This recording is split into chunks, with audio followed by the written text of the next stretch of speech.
नमस्कार दोस्तों, Maurya career point में आप सभी का स्वागत है। दोस्तों, जैसा कि हम लास्ट वीडियो में बात कर रहे थे गति के बारे में यानी कि मोशन के बारे में, और साथ में हमने गति से रिलेटेड 40 महत्वपूर्ण प्रश्न देखे थे जो कि एग्जाम की दृष्टि से बहुत ही इंपॉर्टेंट थे। अगर आपने वो वीडियो नहीं देखा है तो प्लेलिस्ट में जाकर के आप वो वीडियो देख सकते हो। दोस्तों, आज का जो टॉपिक है वो होगा हमारा फोर्स यानी कि बल। तो आज हम बात करने वाले हैं बल के बारे में, बेसिक चीजें कि बल कहाँ से आया, इसकी डेफिनेशन क्या होती है और बल कितने टाइप का होता है और इनसे रिलेटेड क्वेश्चन एग्जाम में किस टाइप से आते हैं। तो वीडियो को स्टार्ट करते हैं।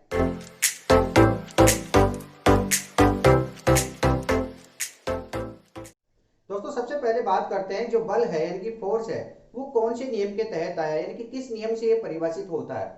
जब हम न्यूटन की गति के नियम पढ़ रहे थे उसमें जो फर्स्ट लॉ था, फर्स्ट लॉ ऑफ मोशन, जिसमें ये बताया गया था कि यदि कोई वस्तु स्थिर अवस्था में है तो वह स्थिर ही रहेगी, और यदि कोई वस्तु गतिशील अवस्था में है तो वह हमेशा गतिशील ही रहेगी जब तक कि उस पर बाह्य बल, तो यहाँ पर एक वर्ड आया, जब तक कि उस पर बाह्य बल आरोपित ना हो। तो जो बल है वह कौन से नियम से परिभाषित होता है? न्यूटन की गति के प्रथम नियम से। क्योंकि बल क्या करता है? बल वस्तुओं की जो स्थिति है, अवस्था है, उसमें परिवर्तन करता है, चेंज करता है। स्थिर अवस्था है तो उसको गतिशील कर देता है और गतिशील अवस्था है तो उसको स्थिर कर देता है। वस्तुओं की अवस्थाओं में परिवर्तन के लिए जो बाह्य कारक है वह क्या कहलाता है? बल कहलाता है। और यह गति के किस नियम से परिभाषित होता है? गति के प्रथम नियम से। तो बल क्या है दोस्तों? मैं ये बोल सकता हूं कि जो बल है वह एक बाह्य कारक है जो वस्तुओं की स्थिति को परिवर्तित करता है।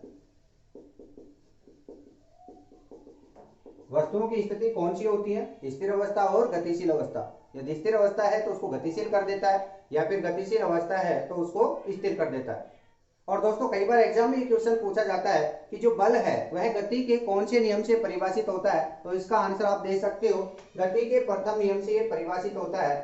गति के प्रथम नियम से परिभाषित। तो गति के जो प्रथम नियम है उससे ये परिभाषित होता है, यानी कि बल की जो डेफिनेशन है वो गति के प्रथम नियम से मिलती है। और इसकी डेफिनेशन क्या है कि बल एक बाह्य कारक है जो वस्तुओं की स्थिति में परिवर्तन करता है, स्थिर अवस्था से गतिशील अवस्था या फिर गतिशील अवस्था से स्थिर अवस्था। जिस प्रकार से अगर मैं बात करूं कि यहाँ पर एक पत्थर रखा हुआ है, कोई पत्थर है, ये स्थिर अवस्था में रखा हुआ है, थोड़ी देर बाद में इसके यहाँ पर बल लगाया यानी कि इसको धक्का दिया गया, तो धक्का एक प्रकार का बल है। और जो मनुष्य द्वारा धक्का दिया जाता है वो एक पेशीय बल होता है, मांसपेशी द्वारा लगाया गया बल पेशी बल होता है। तो यहाँ से धक्का देने के बाद में पत्थर यहाँ से गति करके मान लो कहाँ आ गया, यहाँ पर आ गया। पहले ये स्थिर अवस्था में था, इसके बाद में कौन सी अवस्था में आ गया? ये गतिशील अवस्था में। तो यहाँ पर बल ने क्या काम किया कि इनकी अवस्थाओं में क्या कर दिया? परिवर्तन कर दिया। दोस्तों, अगर परिवर्तन नहीं भी होता है तो इसका मतलब ये नहीं कि बल नहीं लग रहा। जिस प्रकार से अगर मैं बात करूं, यहाँ पर एक दीवार है, दीवार फिक्स होती है, स्थिर अवस्था में है। यहाँ पर अगर मैं बल लगाऊंगा, मान लो कोई मनुष्य यहाँ पर दीवार के बल लगा रहा है, तो दीवार तो खिसक कर दूसरी जगह नहीं जा सकती। तो इसका मतलब ये तो नहीं कि यहाँ पर बल नहीं लग रहा, बल लग रहा है, लेकिन वह बल इनकी स्थिति में परिवर्तन नहीं कर रहा। तो यहाँ दीवार खिसकी नहीं है लेकिन खिसकाने की कोशिश जारी है।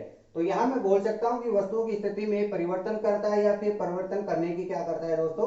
कोशिश करता है। तो यहाँ पर एक वर्ड और आ सकता है, कोशिश, यानी कि बल क्या करता है?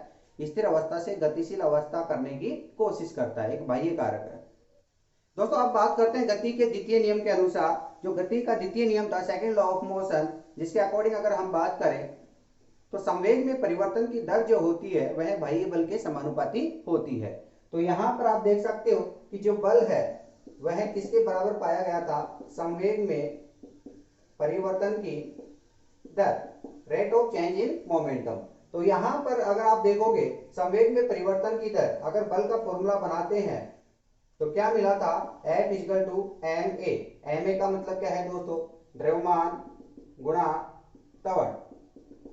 एम का मतलब मास यानी कि द्रव्यमान, ए का मतलब एक्सेलरेशन यानी कि त्वरण। तो यहां पर एक फॉर्मूला मिला था F equal to M A. अगर इसके अकॉर्डिंग बात करें इकाई क्या होगी बल की, तो इकाई क्या होगी? एम, यानी कि मास की इकाई क्या होती है? केजी। और यहाँ पर ए त्वरण है, त्वरण की इकाई क्या होती है? मीटर पर सेकंड स्क्वायर। तो बल की जो इकाई है वो क्या होगी, केजी इंटू मीटर पर सेकेंड स्क्वायर, और इसी को दोस्तों क्या बोला जाता है, न्यूटन। ठीक है, तो यहाँ पर ये जो इकाई है वो कौन सी हुई, एसआई यूनिट है हुई, यानी कि अंतर्राष्ट्रीय जो इकाई है उसके अनुसार बल का जो मात्रक है, इकाई है, वो केजी मीटर पर सेकेंड स्क्वायर, या फिर इसको न्यूटन भी बोल सकते हो। या फिर इसकी दूसरी इकाई की बात करें, सीजीएस यूनिट, सीजीएस यूनिट में जो एम यानी कि मास जो होता है वो किलोग्राम की जगह क्या होता है दोस्तों, ग्राम होता है। तो ग्राम इंटू मीटर की जगह सीजीएस में यूनिट क्या होती है, लेंथ की, सेंटीमीटर, सेंटीमीटर पर सेकेंड स्क्वायर, यहाँ पर सेकेंड तीनों में सेम होती है तो सेकेंड स्क्वायर, और ये जो इकाई है वो सीजीएस इकाई है और इसको बोला जाता है दोस्तों डाइन। तो यहाँ पर लिख सकता हूँ मैं डी, डी का मतलब डाइन। ये कौन सी इकाई है यहाँ पर, सीजीएस। ठीक है, तो सीजीएस यूनिट में जो बल की इकाई है वो क्या होगी, ग्राम सेंटीमीटर पर सेकेंड स्क्वायर, और इसी को क्या बोला जाता है, डाइन। और इन दोनों में रिलेशन भी देखा था अपन ने कि 1 न्यूटन में कितने डाइन होते हैं, 10 की पावर 5 डाइन होते हैं। ये चीजें हमने लास्ट वीडियो में देख लिए थे। तो दोस्तों ये तो बात की हमने बल के बारे में कि बल की इकाई क्या है। अगर इसके अलावा बात करें इसकी विमा की यानी कि डायमेंशन की, तो यहाँ पर इसकी डायमेंशन बना सकते हो किस प्रकार से, केजी मीटर पर सेकेंड स्क्वायर जो इसकी इकाई है, केजी क्या है, मास है, तो यहाँ पर लिख सकते हो m1। ठीक है, मास के लिए, मीटर जो है लेंथ है तो l की पावर 1, और यहाँ पर सेकेंड स्क्वायर यानी कि टाइम है, टाइम का स्क्वायर है लेकिन बटे में है तो पावर क्या हो जाएगी, -2 हो जाएगी। तो इसकी जो विमा है, डायमेंशन है, वो क्या होगी, m1 l1 t-2 होगी। और बात करें इसकी कि अदिश राशि है या सदिश राशि है, तो यहाँ पर आप देख सकते हो द्रव्यमान और त्वरण। द्रव्यमान जो है अदिश राशि जिसको आप पॉजिटिव मान सकते हो, और त्वरण जो है सदिश राशि जिसको आप नेगेटिव मान सकते हो। अगर पॉजिटिव राशि को नेगेटिव से मल्टीप्लाई करेंगे तो यहाँ पर साइन किसका होगा, माइनस का होगा, और माइनस का मतलब क्या माना है दोस्तों, सदिश राशि। अगर ये चीजें आपको समझ नहीं आ रही है तो इससे लास्ट वाला जो वीडियो है, इकाई और विमा कैसे बनाई जाती है, तो वहां पर देख सकते हो। आपको जो लिंक है वो डिस्क्रिप्शन में मिल जाएगा, या फिर प्लेलिस्ट में जाकर वो वीडियो देख सकते हैं कि किस प्रकार पॉजिटिव और नेगेटिव मानते हैं, इनको पता करते हैं कि अदिश राशि है या फिर सदिश राशि है। तो यहाँ पर देखा कि जो बल है वो किस प्रकार की राशि है, सदिश राशि है, यानी कि वेक्टर क्वांटिटी है। ठीक है दोस्तों, तो बल के बारे में अपन ने जाना है। अब बात करते हैं बल के बारे में कि इसके प्रकार कितने होते हैं, कितने प्रकार के बल प्रकृति में पाए जाते हैं। दोस्तों वैसे बल बहुत प्रकार के होते हैं, जैसे कि घर्षण बल, गुरुत्वाकर्षण बल, अभिकेंद्रीय बल, अपकेंद्रीय बल, सहसंजक बल, आसंजक बल, उत्प्लावन बल, विद्युत बल, चुंबकीय बल, विद्युत चुंबकीय बल, प्रबल बल, दुर्बल बल। बहुत प्रकार के बल होते हैं, लेकिन इनको मूलतः 4 भागों में डिवाइड किया गया है, यानी कि प्रकृति के अनुसार इनको 4 भागों में डिवाइड किया गया है। वो 4 भाग कौन से हैं, तो उनके बारे में अध्ययन करते हैं। तो बल को मूलतः 4 भागों में डिवाइड किया गया है। तो इसके जो टाइप है यानी कि प्रकार हैं उनके बारे में बात करते हैं कि कितने टाइप के होते हैं। तो सबसे पहले बात करेंगे फर्स्ट, जिसको बोला जाता है गुरुत्वाकर्षण बल। गुरुत्वाकर्षण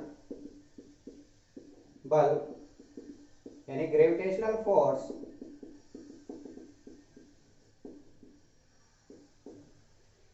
सेकंड बात करें विद्युत चुंबकीय बल।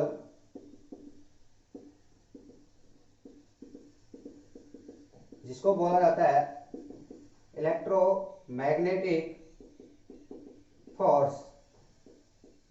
और दोस्तों यहाँ पर इलेक्ट्रोमैग्नेटिक जो फोर्स है यानी कि विद्युत चुंबकीय जो बल है वो 2 प्रकार के बलों से मिलकर बना होता है, विद्युत यानी कि विद्युत बल और चुंबकीय बल। ठीक है, 2 प्रकार के बल है, और इसको शॉर्ट में बोला जाता है दोस्तों ईएमएफ यानी कि इलेक्ट्रोमैग्नेटिक फोर्स, यानी कि इसको शॉर्ट में बोलेंगे ईएमएफ। ठीक है, तो ईएमएफ जो बल है वह 2 प्रकार का होता है, एक तो होता है विद्युत बल और दूसरा होता है चुंबकीय बल यानी कि इलेक्ट्रिक फोर्स, और सेकंड है मैग्नेटिक फोर्स। 2 प्रकार के बलों से मिलकर बना होता है कौन, ईएमएफ। ठीक है, जिनके बारे में विस्तार से अध्ययन किया जाएगा। अगर थर्ड बात करते हैं बलों के प्रकार में, तो यहां पर होते हैं प्रबल बल यानी कि स्ट्रॉन्ग फोर्सेस, और अगर 4 टाइप की बात करें तो ये होते हैं दुर्बल बल यानी कि वीक फोर्सेस। ठीक है दोस्तों, तो इस प्रकार से हमने ये प्रकार देखे, इसके टाइप देखे हैं, 4 टाइप के, यानी कि 4 भागों में इनको डिवाइड किया गया है। इनमें से प्रत्येक के बारे में अध्ययन करेंगे। तो इनके बारे में बेसिक जानकारी लेंगे। वैसे तो गुरुत्वाकर्षण बल एक पूरा टॉपिक होता है जो कि एक पूरी क्लास में होगा। इससे पहले हम इनकी बिल्कुल बेसिक जानकारी और इनमें कंपेयर करेंगे कि गुरुत्वाकर्षण बल, विद्युत बल, चुंबकीय बल, इनमें क्या डिफरेंस होता है, इनका क्या अंतर है, इनका कंपेयर करेंगे। और यहाँ पर प्रबल बल और दुर्बल बल क्या होते हैं और ये किस प्रकार से काम करते हैं, इनके बारे में जानकारी लेंगे। तो सबसे पहले स्टार्ट करते हैं गुरुत्वाकर्षण बल से। अब बात करते हैं गुरुत्वाकर्षण बल के बारे में, यानी ग्रेविटेशनल फोर्स। जो ग्रेविटेशनल फोर्स होता है दोस्तों, वो क्या होता है कि ब्रह्मांड में जो भी बड़े बड़े पिंड हैं, ग्रह हैं, उपग्रह हैं, ये क्या करते हैं, एक दूसरे ग्रहों को, एक दूसरे पिंडों को अपनी ओर आकर्षित करने की कोशिश करते हैं।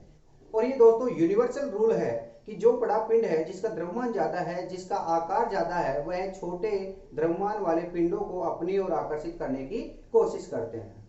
और यही जो आकर्षण बल है वह कहलाता है गुरुत्वाकर्षण बल। और इसकी खोज की थी न्यूटन ने। जिस प्रकार से मैं अगर बात करूं कि यहां पर एक पृथ्वी है, अर्थ है, और यहां पर क्या है, इसका उपग्रह क्या है, मून यानी कि चंद्रमा है। अगर इन दोनों में बात करूंगा तो यहां पर गुरुत्वाकर्षण बल लगेगा, यानी कि जो पृथ्वी है वो चंद्रमा को अपनी ओर खींचने की कोशिश करती है, यानी कि आकर्षित करने की कोशिश करती है, और जो चंद्रमा है वह पृथ्वी को अपनी ओर आकर्षित करने की कोशिश करता है। लेकिन इन दोनों में द्रव्यमान किसका ज्यादा है दोस्तों, पृथ्वी का, क्योंकि पृथ्वी का जो आकार और द्रव्यमान है वह चंद्रमा की तुलना में काफी ज्यादा है। तो अंत में क्या होगा कि जो चंद्रमा का गुरुत्वाकर्षण बल है वह कम पड़ जाएगा, किसकी तुलना में, पृथ्वी की तुलना में। इसका मतलब पृथ्वी का जो गुरुत्वाकर्षण बल है, आकर्षण बल है, वह ज्यादा होगा। तो ज्यादा होने के कारण क्या करेगा कि जो चंद्रमा है, जिसका द्रव्यमान कम है, वह किसके चारों ओर चक्कर लगाने की कोशिश करेगा, पृथ्वी के। तो ये पृथ्वी की चारों ओर चक्कर लगाने की कोशिश करता है, और इसके कारण यहाँ पर अभिकेंद्रीय बल उत्पन्न होता है। लेकिन अगर मैं बात करूं दोस्तों, यहां पर कोई सन है, यानी कि सूर्य है, इस प्रकार से सन का जो आकार है वह पृथ्वी की तुलना में काफी बड़ा होगा। यहाँ पर सन है, तो सन और अर्थ के बारे में देखें तो जो सन है यानी कि सूर्य है, वह पृथ्वी को अपनी ओर खींचने की कोशिश करता है, और पृथ्वी जो है वो सूर्य को अपनी ओर खींचने की कोशिश करता है। लेकिन सूर्य का जो द्रव्यमान है और जो इसका आकार है, साइज है, वह पृथ्वी के कंपेयर में बहुत ही ज्यादा होता है। तो क्या होगा कि जो पृथ्वी है जिसका द्रव्यमान कम है, तो पृथ्वी किसके चारों ओर चक्कर लगाना स्टार्ट कर देगी, यहाँ पर सन के, यानी कि सूर्य के। तो ये सूर्य के चारों ओर चक्कर लगाने की कोशिश करेगी। तो इस प्रकार से हमने देखा कि ब्रह्मांड में उपस्थित सभी जो पिंड है वह अपने से कम द्रव्यमान वाले पिंडों को अपनी ओर चक्कर लगाने की कोशिश करवाते हैं। लेकिन इसका मतलब ये नहीं है दोस्तों कि जिसका द्रव्यमान कम है, जैसे चंद्रमा और पृथ्वी की बात करें कि चंद्रमा का द्रव्यमान कम है तो पृथ्वी पर अपना आकर्षण बल नहीं दिखाएगा, वो बिल्कुल दिखाएगा। और इसके कारण क्या होता है कि यहाँ पर जो अर्थ है, अर्थ की सतह पर जो सरफेस बनी हुई है, समुद्री सतह है जहां पर पानी होता है, तो ये जो पानी है ये चंद्रमा के गुरुत्वाकर्षण के कारण इसको अपनी ओर खींचने की कोशिश करती है। यानी कि ये जो पानी है ये किधर की ओर जाने की कोशिश करता है, चंद्रमा की ओर। क्योंकि जो चंद्रमा है वो पूरी पृथ्वी को, जिसका द्रव्यमान बहुत ज्यादा है, इसको तो नहीं खींच सकता, बट यहाँ पर इसकी सतह पर जो पानी है समुद्रों में, उनको अपनी ओर खींचने की कोशिश करता है। तो यहाँ पर जैसे ही ये पानी को खींचने की कोशिश करता है, पृथ्वी अपने गुरुत्वाकर्षण बल के कारण इसको वापस से खींच लेती है, जिसके कारण यहाँ पर क्या उत्पन्न होते हैं, ज्वार भाटा, यानी कि जिसको बोला जाता है टाइड। अगर हम टाइड की बात करें, ज्वार भाटा की बात करें, तो जो ज्वार भाटा होते हैं वो किसके कारण उत्पन्न होते हैं, पृथ्वी के गुरुत्वाकर्षण बल के कारण या चंद्रमा के गुरुत्वाकर्षण बल के कारण। तो आपका जो आंसर है वो क्या होगा कि चंद्रमा के गुरुत्वाकर्षण बल के कारण पृथ्वी पर क्या आते हैं, ज्वार भाटा आते हैं। तो यहां पर ये चीज क्लियर हो गई होगी। अगर हम बात करें दो पिंडों के बीच में गुरुत्वाकर्षण बल लगेगा, तो एक पिंड ये है और दूसरा पिंड ये है, इस पिंड का नाम दे देते हैं ए और दूसरा पिंड क्या है, बी है। और यहाँ पर ए का द्रव्यमान जो है ले लेते हैं m1, दूसरे का द्रव्यमान यानी कि मास क्या है यहाँ पर m2, ठीक है। और इन दोनों के बीच में जो डिस्टेंस है यानी कि केंद्र से इनके बीच में जो दूरी है वो क्या मान लेते हैं, स्मॉल r। तो यहाँ पर जो गुरुत्वाकर्षण बल लगेगा यानी कि Fg, यानी कि फोर्स ऑफ ग्रेविटेशनल, ठीक है। Fg की वैल्यू क्या होगी, इन दोनों द्रव्यमानों के गुणनफल के समानुपाती और इनके मध्य की दूरी के वर्ग के व्युत्क्रमानुपाती। ऐसा गुरुत्वाकर्षण का नियम है, जिसको डिटेल में हम पढ़ेंगे जब गुरुत्वाकर्षण बल के बारे में बात करेंगे। अभी केवल कंपेयर करेंगे कि गुरुत्वाकर्षण बल क्या होता है, प्रबल बल और दुर्बल बल क्या होते हैं, उनके साथ में यहाँ पर विद्युत बल और चुंबकीय बल किस प्रकार से रिलेटेड है। तो यहाँ पर आप देख सकते हो कि m1 m2 इन दोनों के गुणनफल के समानुपाती, इसका मतलब m1 इंटू m2, और इसकी दूरी के वर्ग के व्युत्क्रमानुपाती यानी कि r स्क्वायर के व्युत्क्रमानुपाती। और यहाँ पर एक कांस्टेंट आएगा समानुपाती चिन्ह हटाने के लिए, वो जो कांस्टेंट है उसको क्या मानते हैं दोस्तों, यहाँ पर g। तो जी क्या है यहाँ पर कांस्टेंट है किसका, गुरुत्वाकर्षण का। तो जी का नाम क्या हुआ, गुरुत्वाकर्षण नियतांक, और इसको कहते हैं यूनिवर्सल कांस्टेंट यानी गुरुत्वीय सार्वत्रिक नियतांक। और यहाँ पर जो m1 m2 है, m1 और m2 है क्या है दोस्तों, द्रव्यमान है, और द्रव्यमान की इकाई यानी कि ऐसा यूनिट क्या होती है, केजी होती है। आर यहाँ पर देख सकते हो इनके मध्य की क्या है, दूरी है, और मध्य की दूरी की इकाई क्या होगी, दूरी हमेशा मीटर में होती है, ठीक है, ऐसा यूनिट की बात करेंगे। तो यहाँ पर जो जी है, जी क्या है, सार्वत्रिक नियतांक है,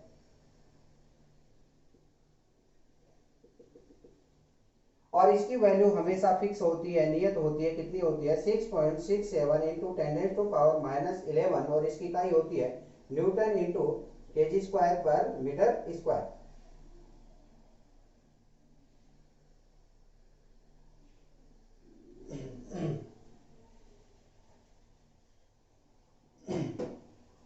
और इसकी जो इकाई होती है वह क्या होती है, न्यूटन इंटू मीटर स्क्वायर पर केजी स्क्वायर, ठीक है। ये इकाई किस प्रकार से बनी उसके बारे में बात करेंगे जब गुरुत्वाकर्षण बल के बारे में बात करेंगे।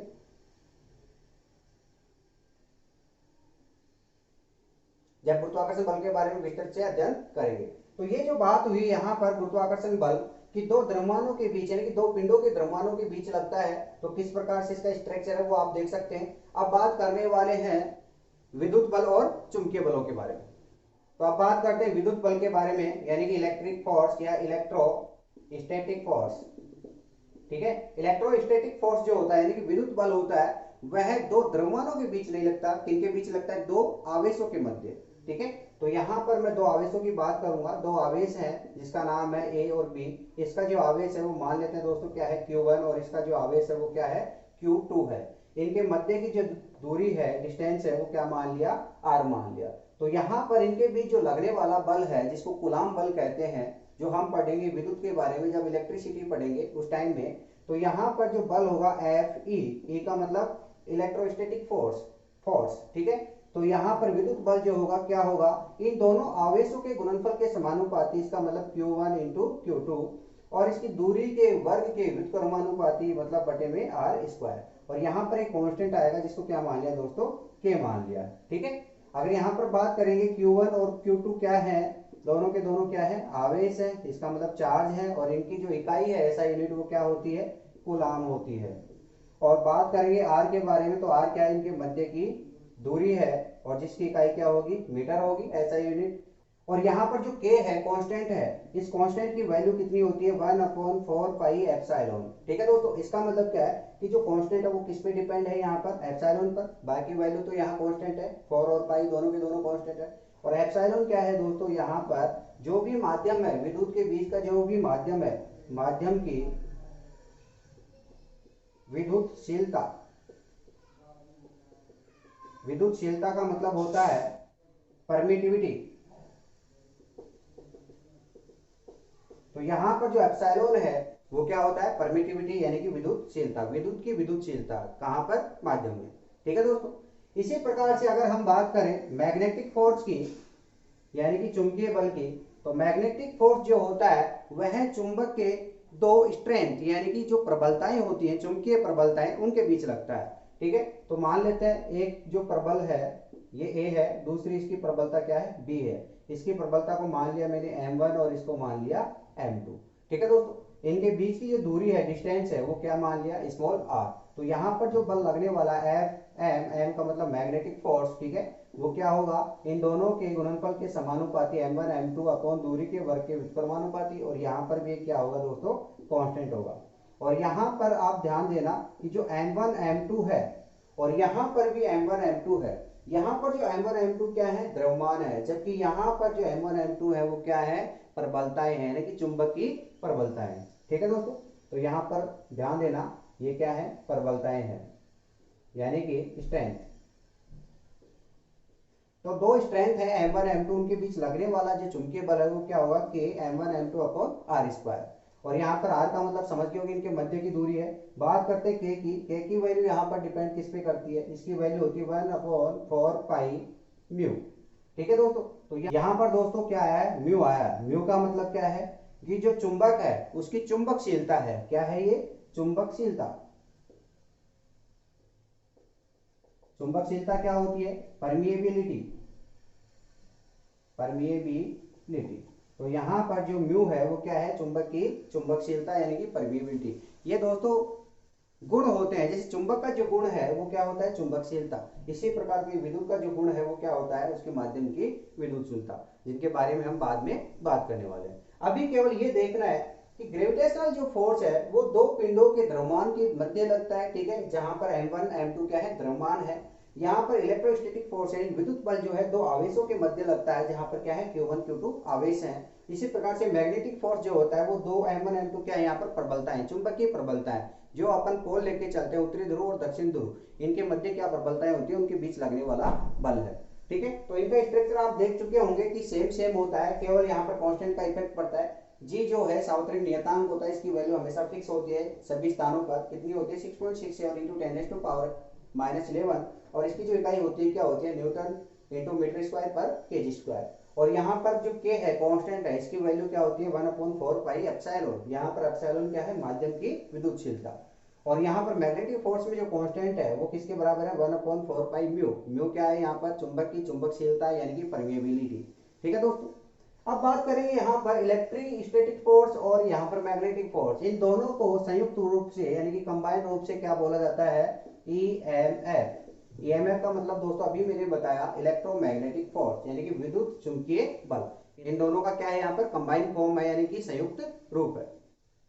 तो ये तो हमने डिस्कस किया है ग्रेविटेशनल फोर्स, इलेक्ट्रोस्टैटिक फोर्स और मैग्नेटिक फोर्स, इन तीनों के बारे में कंपेयर करके। इनसे रिलेटेड क्वेश्चन एग्जाम में किस प्रकार से आते हैं, कौन कौन से पॉइंट है जो एग्जाम की दृष्टि से बहुत इंपॉर्टेंट होते हैं, उनके बारे में भी चर्चा करते हैं। दोस्तों जो विद्युत चुंबकीय बल होता है, ईएमएफ होता है, वह गुरुत्वाकर्षण बल की तुलना में बहुत ही ज्यादा स्ट्रॉन्ग यानी कि प्रभावशाली होता है। और ये जो बल है वह फोटोन के माध्यम पर कार्य करता है। तो यहाँ पर इंपॉर्टेंट चीजें जो है वो मैं लिख देता हूँ ईएमएफ के बारे में, कि ईएमएफ में फोटोन कण के माध्यम पे कार्य करते हैं। फोटोन क्या होते हैं दोस्तों, जो एनर्जी को एक स्थान से दूसरे स्थान पर ट्रांसफर करते हैं, ठीक है। तो यहाँ पर फोटोन के बारे में और भी चर्चा करेंगे जब हम प्रकाश यानी कि लाइट के बारे में पढ़ेंगे। तो ईएमएफ जो है वो फोटोन के माध्यम पर कार्य करते हैं। और यहाँ पर सेकंड बात क्या है कि जो ईएमएफ होता है वह गुरुत्वाकर्षण बल यानी ग्रेविटेशनल फोर्स के कंपेयर में बहुत ही ज्यादा प्रभावशाली होता है। कितना गुना होता है, 10⁻38 टाइम्स होता है, ठीक है। इसका मतलब क्या है कि ये ग्रेविटेशनल जो फोर्स होता है, ग्रेविटेशनल फोर्स से 10⁻38 गुना होता है, यानी कि 10⁻38 गुना ये ज्यादा होता है। कौन, ईएमएफ। यानी कि ईएमएफ की जो वैल्यू है वह गुरुत्वाकर्षण बल की तुलना में बहुत ही ज्यादा होती है।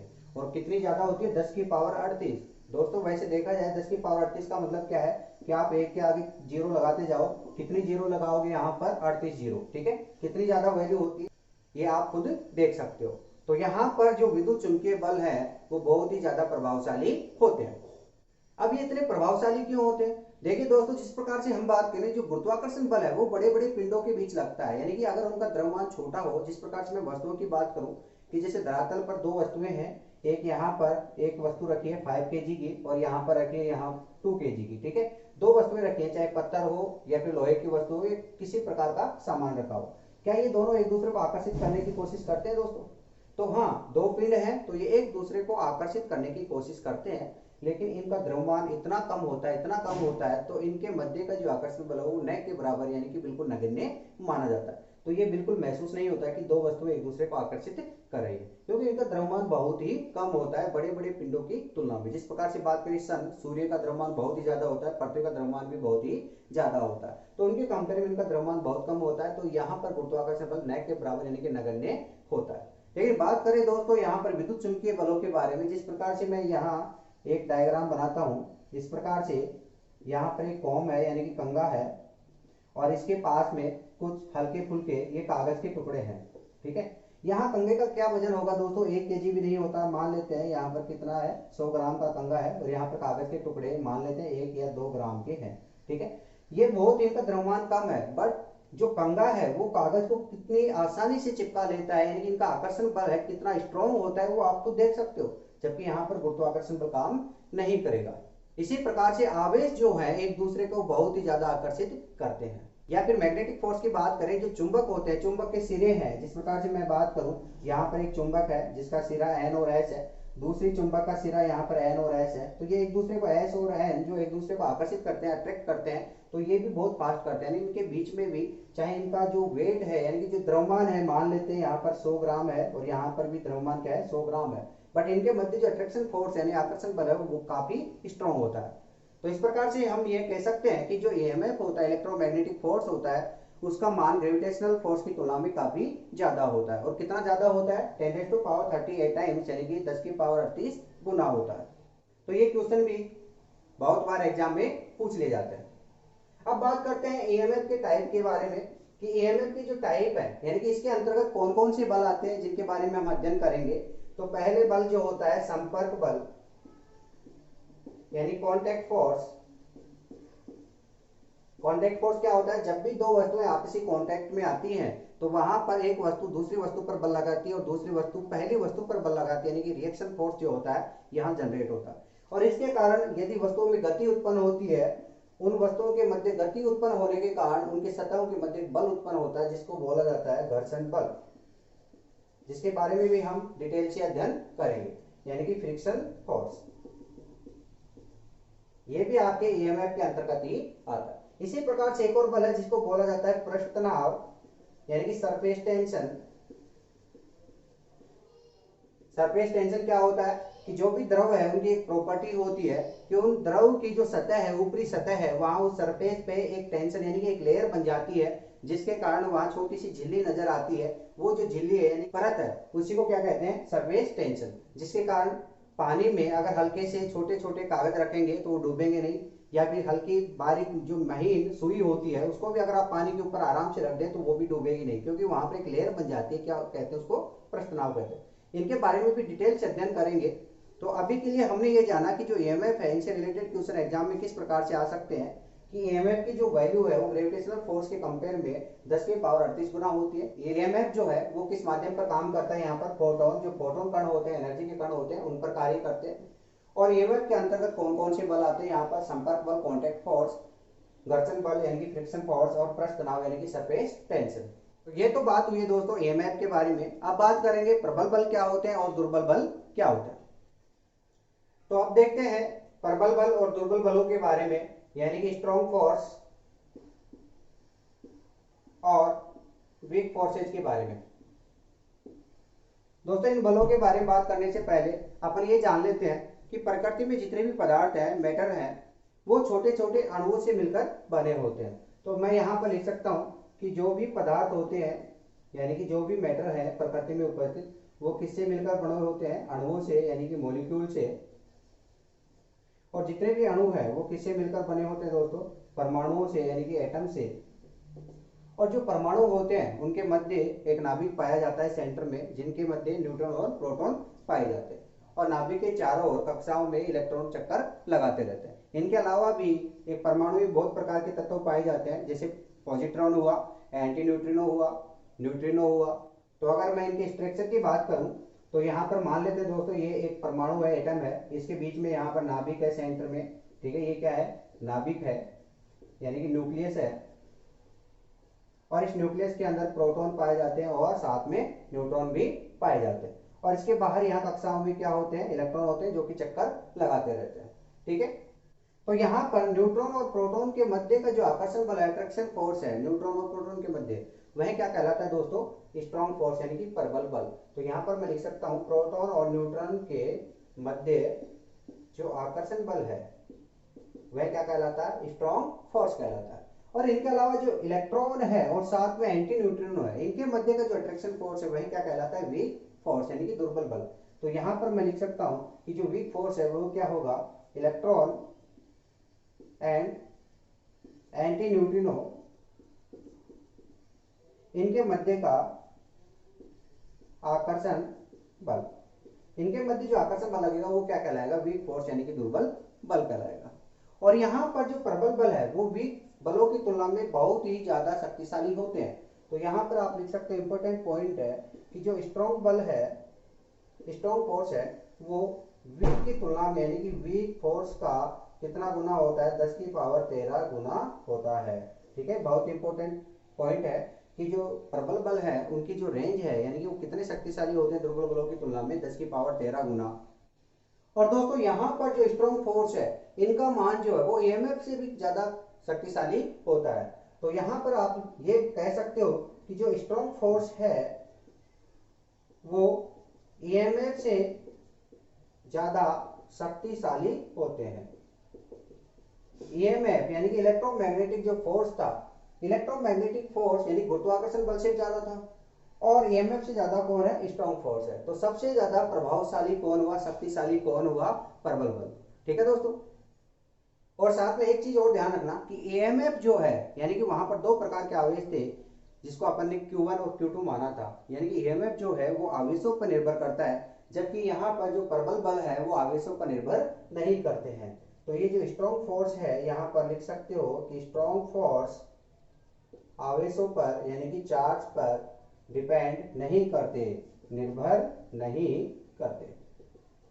तो यहाँ पर आज हमने देखा है बलों के बारे में कि बल कितने प्रकार के होते हैं, कितने प्रकार में उनको डिवाइड किया गया है, और इनमें आपस में कंपेयर करके ये देखा कि इनमें डिफरेंस क्या क्या होता है, और इनसे रिलेटेड क्वेश्चन जो एग्जाम में किस प्रकार से आ सकते हैं इनके बारे में आज जानकारी ली है। अब इनके बारे में नेक्स्ट वीडियो में बात करेंगे कि गुरुत्वाकर्षण बल अलग से पूरी डिटेल में पढ़ेंगे कि ये क्या होता है, फ्रिक्शन फोर्स यानी घर्षण बल के बारे में अलग से पढ़ेंगे ये क्या होता है, पृष्ठ तनाव क्या होता है, इन सब के बारे में अलग से डिटेल से पढ़ेंगे। तो आज के लिए इतना ही, मिलते हैं नेक्स्ट वीडियो में। और दोस्तों अगर आपको वीडियो अच्छा लगे तो इसको लाइक में शेयर करें, और अगर आप चैनल पर पहली बार विजिट कर रहे हैं तो इसको सब्सक्राइब कर लें, क्योंकि यहाँ पर आपको मैथ और साइंस से रिलेटेड एग्जाम की दृष्टि से उपयोगी सभी प्रकार के वीडियो उपलब्ध हो जाएंगे। धन्यवाद।